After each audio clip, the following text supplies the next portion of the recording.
नमस्कार, मी Harshada Kshirsagar. In Solapur news channel प्रस्तुत नवरात्री नवदुर्गा या नवरात्री विषयक विशेष कार्यक्रमात आपल्या सगळ्यांचं सहर्ष स्वागत करते. नवरात्री म्हणजे महिलांचा अत्यंत आवडता सण. तसे तर भारतीय संस्कृतीतले सगळेच सण सगळ्यांचेच लाडके असतात आणि हे सगळेच सण हे समृद्धीचं प्रतीक असतात. विशेष करून ज्येष्ठा गौरी आवाहन किंवा नवरात्री हे सण असतात ते समृद्धीचं प्रतीक असतात. जे शेतात उगवलेलं धान्य असतं ते घरोघरी आपण त्याची पूजा करतो आणि तो सण साजरा होतो. तर हे सगळं सांगण्याचं कारण म्हणजे आजचा आपला नवरात्रीतला रंग आहे हिरवा आणि हिरवा रंग आहे समृद्धीचं प्रतीक. आणि समृद्धी म्हणजे इनडायरेक्टली आपण म्हणू शकतो शेती किंवा पीक. तर आज आपल्या कार्यक्रमात सहभागी होत आहेत डॉक्टर सुवर्णा चौरे मॅडम. नमस्कार मॅडम. नमस्कार. सोलापूर इन चॅनलच्या सर्व प्रेक्षकांना माझा अगदी मनापासून नमस्कार. धन्यवाद. मॅडमची आता विशेष ओळख करून देते. समृद्धीचं प्रतीक मी म्हणलं आणि शेती आणि पिकं यांचा उल्लेख केला तर मॅडम स्वतः PhD झालेल्या आहेत. त्यांनी BEd DEdसुद्धा केलेलं आहे. PhD होऊनसुद्धा त्या शैक्षणिक क्षेत्रात कार्यरत असूनसुद्धा नंतर त्या शेतीकडे वळल्या आणि शेतीमध्ये त्यांनी वेगवेगळे प्रयोग करून हे त्यांचं शेतीचं विश्व जे ते खूप समृद्ध केलेलं आहे. यातच त्यांनी खूप चांगलं असं करिअर केलेलं आहे. तर या सगळ्यांविषयी आपण आता या कार्यक्रमात त्यांच्याशी बातचीत करणार आहोत. तर त्यांची सगळी माहिती आणि पुढचं त्यांच्याकडूनच आपण जाणून घेऊया. तर मॅडम, पहिल्यांदा सुरुवातीला असं विचारते की तुमचं माहेर कोणतं? माझं माहेर सोलापूर आहे, पण माझं जन्मगाव आहे अहमदनगर जिल्ह्यातलं अकोले, म्हणजे कळसुबाई शिखर जिथलं प्रसिद्ध आहे किंवा अगस्ती ऋषी, प्रवरा नदी. तर असं निसर्ग समृद्ध माहेर माझं अकोले तालुका नगर जिल्ह्यातलं ते आहे जन्मगाव. आणि नंतर मग नोकरीनिमित्त इकडं वडील आले आणि मग आता मी इथलेच झालो सोलापूरचे. बरं, मग तुमचे वडिलांची नोकरी कुठे, म्हणजे फिरतीची बदलीची नोकरी होती का? नाही, सोलापूर जिल्हा दूध संघ जो आहे दूध पंढरी तिथं ते मॅनेजिंग डायरेक्टर होते. म्हणजे आता रिटायर झाले. त्यामुळं पूर्ण माझं सगळं अपब्रिंगिंग जे आहे ते सोलापूरमध्येच झालेलं आहे. आणि मग इथल्या कोणत्या शाळेत तुम्ही नंतर शिक्षण वगैरे पूर्ण केलं? मी सेवा सदन मध्ये होते. नंतर 1 वर्ष मी सुयश विद्यालयामध्ये पण होते, वालचंद महाविद्यालय. आणि माझं BSc झालं दयानंद कॉलेजमध्ये. पुढच्या ज्या काही माझ्या मास्टर डिग्री आहेत त्या सोलापूर विद्यापीठ, शिवाजी विद्यापीठ इथे मी त्या पूर्ण केल्या. बरं, तुमचं शैक्षणिक तुमची ग्रॅज्युएशन म्हणजे कुठल्या तुम्ही ह्याच्यातून केलेलं आहे? माझं BSc बॉटनी होतं. नंतर मी त्याच विषयामधून MSc केलं. मग नंतर M.Ed केलं. म्हणजे मला पहिल्यापासूनच शिक्षकी पेशाचं खूप आकर्षण होतं लहानपणापासून. मग M.Ed PhD सेट त्याच विषयामध्ये झाले. आवड म्हणून पुन्हा MA सोशॉलॉजी केलं. आणि जसं मग शेतीकडे वळाले तेव्हा मात्र मग ॲग्रिकल्चरचे 3 डिप्लोमा पण केले. अच्छा, तर त्यातलं शिक्षण तुम्ही प्रॉपर घेऊन मग तुम्ही आता शेतीमध्ये सगळं म्हणजे शेती करतच मला असं कळालं की शेती करत असताना जर आपल्याला काही अनुदान असतात, शासनाच्या वेगवेगळ्या योजना असतात, त्यांचा जर आपल्याला फायदा घ्यायचा असेल तर त्याच्यासाठी बेसिक क्वालिफिकेशन आपलं ॲग्रिकल्चर डिप्लोमा तरी असला पाहिजे. एकतर मला शिक्षणाची आवड होतीच पहिल्यापासून आणि मग त्या निमित्तानं मग मी ॲग्रिकल्चरचा डिप्लोमा केला. आणि मग तुम्ही पहिल्यांदा शैक्षणिक क्षेत्रात पण थोडे दिवस तुम्ही सर्व्हिस केलेली आहे, तर त्याविषयी काय सांगाल? शिक्षण क्षेत्रामध्ये सर्व्हिस करत असताना माझ्या अडचणी अशा होत्या की माझे मिस्टर गव्हर्नमेंट सर्वंट आहेत आणि त्यामुळं त्यांच्या 3-3 वर्षाला बदल्या होतात, ट्रान्सफरेबल जॉब असल्यामुळं. तर मला कुठंही परमनंट जॉब त्यामुळं नाही करता आला. पण जिथं जाईल तिथं म्हणजे क्वालिफिकेशन PhD सेट असल्यामुळं कुठल्याही सिनियर कॉलेजवरती मी जॉब करू शकत होते, पण विना अनुदानितवरती मला जॉब करावा लागायचा कारण परमनंट करू शकत नव्हते. मग तिथं करत असताना म्हणजे हा माझा एकटीचा नाही तर एक सामाजिक प्रश्न आहे आत्ता सगळीकडेच की विना अनुदानितवरती काम करणारे सगळे म्हणजे नोकरीसाठीच्या सगळ्या क्वालिफिकेशन्स असून सुद्धा त्यांना ज्या पद्धतीचं वेतन किंवा ज्या पद्धतीचा मोबदला मिळतो ना तो अतिशय कमी आहे. म्हणजे आपल्याकडं शिक्षण अगदी PhD सेट म्हणजे हायर क्वालिफिकेशन आहे, पण त्या पद्धतीनं त्यांना मानधन पेमेंट दिलं जात नाही. जे काही अगदी थोडीफार अमाऊंट मिळते त्याच्यासाठीही त्यांना 5-5, 6-6 वर्ष 6 महिने वाट बघावी लागते. जेव्हा त्यांना परमनंट जॉब करण्याची संधी येते एखाद्या ठिकाणी तर म्हणजे आता ह्या प्लॅटफॉर्मवर बोलण्याची ती गोष्ट आहे की नाही मला माहीत नाही, पण खूप म्हणजे लाखांमध्ये पैसे त्यांच्याकडं मागितले जातात काही संस्थांकडून. ते हे सगळं चित्र बघितल्यानंतर मला वाटलं की जरी आपलं शिक्षण असलं तरी आपलं स्वतःचा काहीतरी व्यवसाय असला पाहिजे. तर दरम्यानच्या काळामध्ये पाकणी इथं म्हणजे तालुका उत्तर सोलापूर इथं आम्ही काही शेती घेतली होती. आमचं 3-3.5 एकर क्षेत्र होतं. तिथं आम्ही म्हणजे रस्ता, लाईट, पाणी ही सगळी सोय केली होती, म्हणजे बेसिक इन्फ्रास्ट्रक्चर. म्हटलं की मग आपण असं म्हणजे वेगवेगळ्या संस्थांमध्ये एवढ्या कमी अमाऊंटवर काम करण्यापेक्षा आपलं जे काही थोडंफार नॉलेज आहे किंवा आपल्यामध्ये जी काही करून दाखवण्याची जिद्द आहे ती आपल्या शेतामध्ये का नाही वापरावी. आणि म्हणून मग आम्ही शेतीकडे वळालो. म्हणजे आवड तर होतीच, मिस्टरांना आवड होती, त्यांनी लहानपणी शेती केलेली होती. मग त्यांच्यासोबत जाऊन मलाही काही गोष्टी कळाल्या, मला त्याच्यामध्ये आनंद वाटायला लागला. ही खूप महत्त्वाची गोष्ट आहे की हल्ली आपण बघतो की आपला भारत हा खरं तर कृषी प्रधान देश आहे. आपलं महाराष्ट्र राज्य हे अग्रेसर आहे कृषीमध्ये. आणि म्हणजे अगदी 70 ते 80% लोकसंख्या शेतीशी निगडीत आहे. 70% अर्थव्यवस्था त्याच्यावरती डिपेंडंट आहे. आणि तरीही शेतीला आपल्या समाजामध्ये म्हणावं तसं प्रतिष्ठेचं स्थान नाही आहे. का तर म्हणजे ज्यांना दुसरं काही जमत नाही ते शेती करतात असा एक काहीतरी गैरसमज किंवा समज म्हणूया तो आहे. आणि तसं बघायला गेलं तर खरंच पारंपरिक शेती जर आपण करत बसलो तर आत्ताची जी शेतकऱ्यांच्या समस्या आहेत त्या आम्हाला खूप जाणवल्या. मग आम्ही ठरवलं की आपण शिकून जर शेती करत असेल तर आपण पारंपरिक शेती न करता काहीतरी वेगळे प्रयोग करूया. बरोबर. आणि अशा पद्धतीनं मग आम्ही शेतीकडे वळालो. बरोबर आहे, खूप छान. आणि नंतर मग त्यातली प्रगती पुढची काय स्टेप होती तुमची, म्हणजे शेतीतले प्रयोग किंवा ह्याच्याविषयी काय सांगाल? प्रयोग म्हणजे आम्ही ऊस लावला होता सुरुवातीला, की म्हणजे अगदी वेगळं काही छोटी छोटी पिकं घेणं आम्हाला शक्य नव्हतं. मग त्यावेळेस ऊसाची एक नवीन 10,001 व्हरायटी नवीन आलेली आहे, संकरित जात, ती आम्हाला त्याच्याविषयी कळालं. मग आम्ही ती प्रयोग म्हणून लावली. आणि त्याच्यामध्ये आम्हाला इतकं म्हणजे अपेक्षेपेक्षा जास्त एकाच वर्षामध्ये 10-12 लाख रुपये उत्पन्न आम्हाला फक्त त्याचं बेणं विकून मिळालं. मग आम्हाला ते कुठेतरी म्हणजे अपील झालं की आपण योग्य ट्रॅकवरती आहोत, आपण जे काही करतोय ते ठीक आहे, म्हणजे काही चुकीचं करत नाही आहे. मग हळूहळू त्याच्यामध्ये आवड निर्माण झाली. मग फक्त पारंपरिक शेती न करता आता मग 3.5 एकरची थोडंसं क्षेत्र आमचं वाढलेलं आहे. आता आम्ही नारळाच्या बागा लावल्यात, सीताफळ आहे, लिंबू आहे. 2 मोठी शेततळी केलेली आहेत आम्ही, 2 कोटी लिटरचं एक अशी 2 आहेत. फार्म हाऊस आहे. हे करत असताना माझ्या मिस्टरांची म्हणजे चौरे साहेबांची बदली मुंबईला झाली. सांस्कृतिक आणि पर्यटन खात्यामध्ये ते सध्या संचालक आहेत मंत्रालयामध्ये. आणि तिथं गेल्यानंतर म्हणजे आम्ही ज्या गोष्टीचा शोध घेत होतो ती तिथं आम्हाला सापडली असं म्हणायला काही हरकत नाही. की आपल्याला स्वतःचा विकास करत करत आपल्याला समाजाला पण काहीतरी द्यायचं आहे.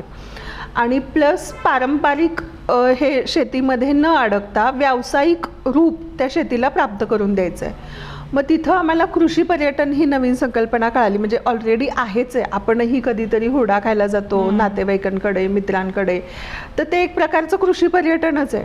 मग कृषी पर्यटनाच्या दृष्टिकोनातून आम्ही जेव्हा एक एक पाऊल टाकायला सुरुवात केली, त्याचे काही मी वर्कशॉप पण केले. तर त्याच्यामध्ये अगदी म्हणजे साधी संकल्पना अशी लक्षात आली आमच्या की एखाद्या शेतकऱ्याकडे त्याच्याकडं जे काही आहे म्हणजे अगदी झोपडी असेल आणि तो छान झुणका भाकर करून देत असेल एखाद्याला चविष्ट, तर ते पण एक प्रकारचं कृषी पर्यटन आहे. मग आपण किती नाही म्हटलं तरी आपण निसर्गाशी जोडलेलो आहोत. आपल्या प्रत्येकाच्या जीनमध्ये अजूनही निसर्ग आहे. म्हणजे एक छोटंसं उदाहरण मी सांगेल की एका 5 स्टार हॉटेलमध्ये एक कॉन्फरन्स होती. आम्ही दोघंही, मी यांच्यासोबत गेलेली तिथं. आणि त्याचा जो म्हणजे रेस्टॉरंट एरिया होता, तर बाकी सगळं इतकं लॅविश चकचकीत होतं तिथे सगळं. परंतु त्या रेस्टॉरंट एरियामध्ये जे लॉन्ज होतं तिथे त्यांनी आपण झोपडीसाठी जे झावड्या वापरतो ना, नारळाच्या झावड्या, तर तसा तो त्यांनी तिथे छत त्याचं रूफ केलेलं. मग मी म्हटलं की इतके म्हणजे हाय प्रोफाईल लोक इथं येत आहेत आणि तरीही माणसाला झाडं, निसर्ग ह्याची ओढ त्याची कमी झालेली नाही आहे.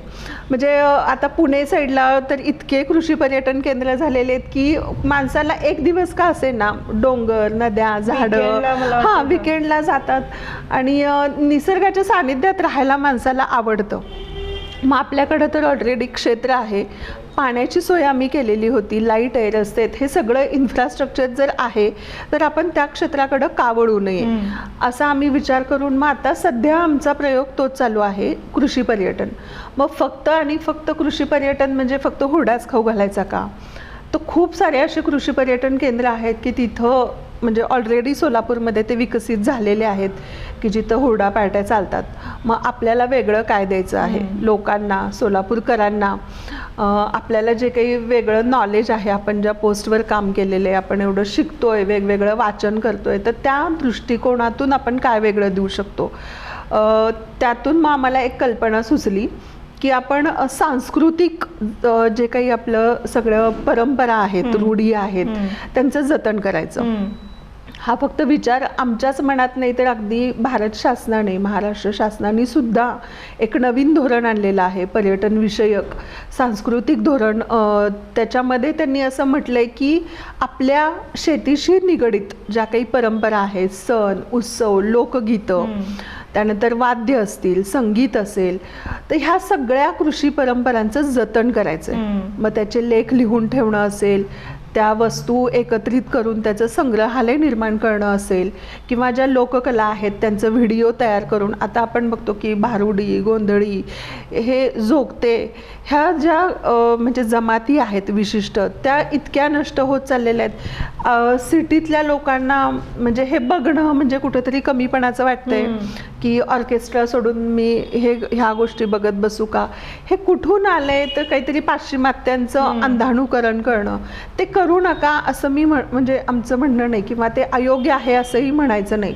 पण मग आपली एवढी समृद्ध संस्कृती आहे, आपल्या संस्कृतीमध्ये इतके वेगवेगळे कलाविष्कार आहेत, इतकं ते मातीशी, निसर्गाशी जोडलेल्या सगळ्या वेगवेगळ्या कला, गीतं, लेख, कविता आणि उत्सव आहेत, वेगवेगळ्या परंपरा आहेत, रूढी आहेत, त्यांना कुठंतरी वळचणीत टाकायचं आणि Mother's Day, Father's Day, Valentine's Day हे करायचे.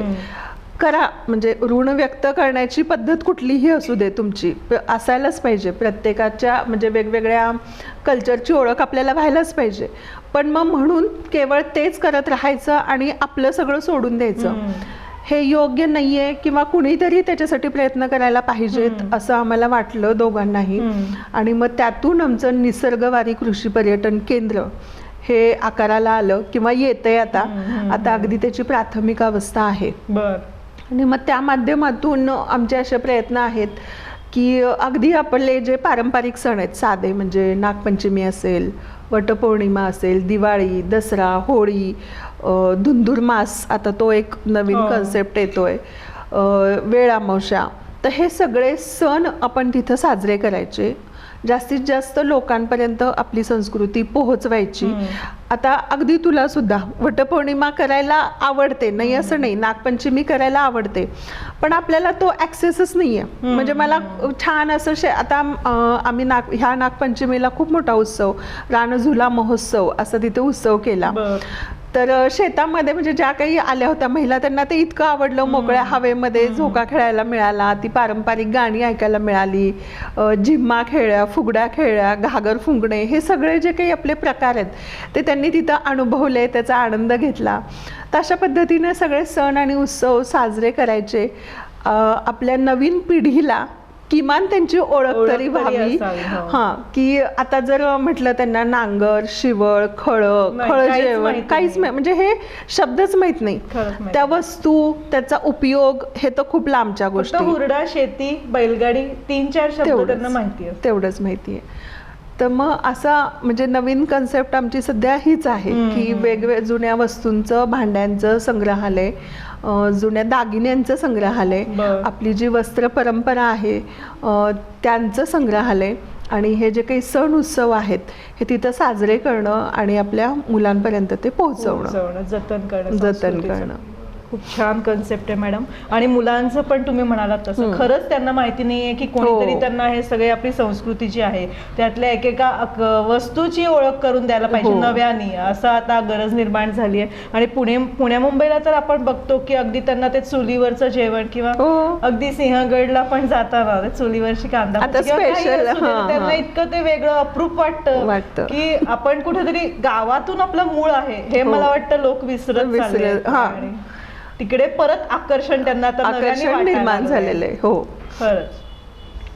आता तुम्ही म्हणालात की मिस्टरांचा पण तुम्हाला म्हणजे या सगळ्या गोष्टींमध्ये सपोर्ट असतो, तर मग मुलं किंवा सासू सासरे ह्यांचं दोन्ही तुम्ही कसं सांभाळता, म्हणजे कुटुंब आणि इकडे करिअरकडे दोन्हीकडे कसं लक्ष देता?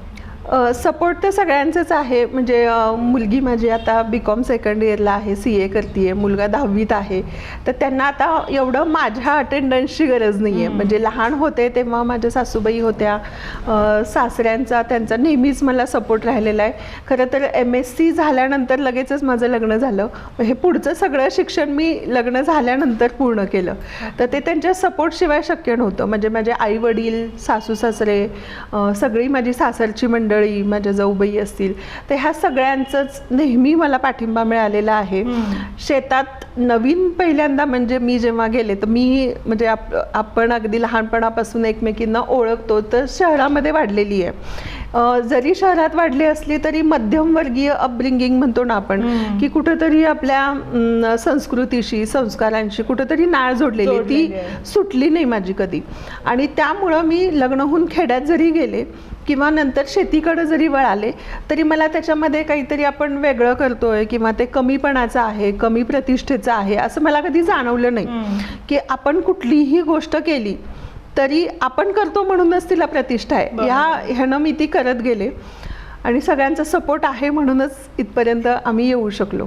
महिला वर्गाचा सपोर्ट कसा असतो, मैत्रिणी किंवा तुमच्या आजूबाजूच्या ज्या महिला तर त्या तुमच्याबद्दल कौतुक वगैरे कसं असतं त्यांचं? त्यांना एक म्हणजे सुरुवातीला मी जेव्हा हुरडा पाट्यांना किंवा नागपंचमी, खळ जेवण हे आमचे 2-3 इव्हेंट खूप मोठे झाले. म्हणजे अगदी साम TV, IBN लोकमत यांनी पण ते कव्हर केले.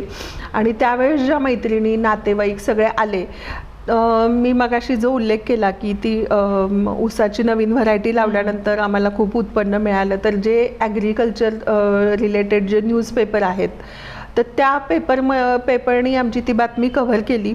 माझी खूप मोठी बातमी त्यांनी टायटलच असं दिलं की प्राचार्यपद सोडून वळल्या शेतीकडे. तर त्यावेळेस मला ज्या लोकांचे फोन आले ना, त्यांनी असं मला म्हणजे जाणवून दिलं की तुमच्यासारखी लोक म्हणजे आमच्यासारखी म्हणजे शिक्षित, थोडंसं शिक्षण, नोकरी करू शकणारे आणि तरीही तिथं न जाता शेतीकडे वळालेले, तर अशी जी लोक जेव्हा शेती करतात तेव्हा त्याला प्रतिष्ठा प्राप्त होते.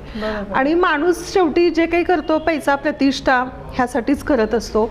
तर त्यामुळं मला वाटतं की सगळ्यांचा खूप पॉझिटिव्ह रिस्पॉन्स होता. मला कुणीही मागं खेचलं नाही की तू काय हे करतेय. आणि जेव्हा ज्यांना मी माझ्या कन्सेप्ट सांगितल्या आमच्या डोक्यातल्या की आम्हाला असं असं करायचं, सोलापुरातल्या किमान सोलापुरातल्या मुलांना, इथल्या लोकांना ही माहिती व्हावं, मुलांसाठी पण आमच्या डोक्यामध्ये असं म्हणजे ज्या काही सहली येतील आता आमच्या पर्यटन केंद्रावरती, तर आम्ही एक तिथे अगदी जुन्या पद्धतीची विहीर बनवतोय. म्हणजे पूर्ण दगडी बांधकाम केलेलं आहे. त्या दगडांवरती पूर्वी असायचे तसे मोर, कासव, पक्षी असे कोरून घेतलेले आहेत. त्याच्यावरती मोठ बांधतोय आम्ही, रहाट आहे, इंजिन आहे डिझेलचं, त्यानंतर अगदी आधुनिक पद्धतीचं ड्रीप इरिगेशनचं युनिट पण आहे.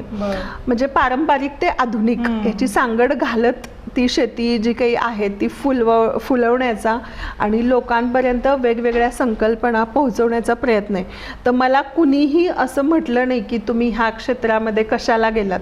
तर उलट ज्यांना म्हणजे जे कुणी आमच्याकडे आले त्यांचं मला अगदी पॉझिटिव्ह रिस्पॉन्स होता.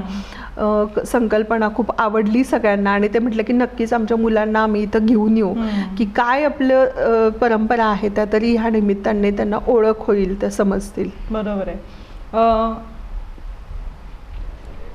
या क्षेत्रामध्ये बऱ्याचशा महिलांना करिअर करायचं असतं, इच्छा असते की आपण शेतीमधले डिप्लोमा जसे तुमचे झालेले आहेत, हो. तसे करून मग आपण आपल्या आईवडिलांच्या शेतात किंवा स्वतःच्या कुटुंबियांचं जे शेत असतं किंवा कधी कधी मुलीचं लग्न ठरलेलं असतं, नवऱ्याकडचं शेत असतं आणि तिची इच्छा असते की आपण यातले डिप्लोमा वगैरे करून घ्यावे जेणेकरून आपल्याला जास्त माहिती यातली मिळेल. तर त्याविषयी ते करिअर कसं आहे आणि त्या करिअरविषयी काय सांगाल? डिप्लोमा खरंच खूप इन्फॉर्मेटिव्ह आहेत. एक तर म्हणजे आपण पारंपरिक पद्धतीनं जे काही करतो, तर मला वाटतं की शेतीची परंपरा जपणं आणि पारंपरिक पद्धतीनं शेती करणं ह्याच्यामध्ये फरक आहे. शेती करायला पाहिजे, पण आपलं जे काही नवीन टेक्नॉलॉजी आहे, नवीन त्यातले जे काही संशोधनं आहेत, त्याचा विचार करून आपल्या सगळ्या ज्ञानाचा तिथं उपयोग करून ती शेती करायला पाहिजे.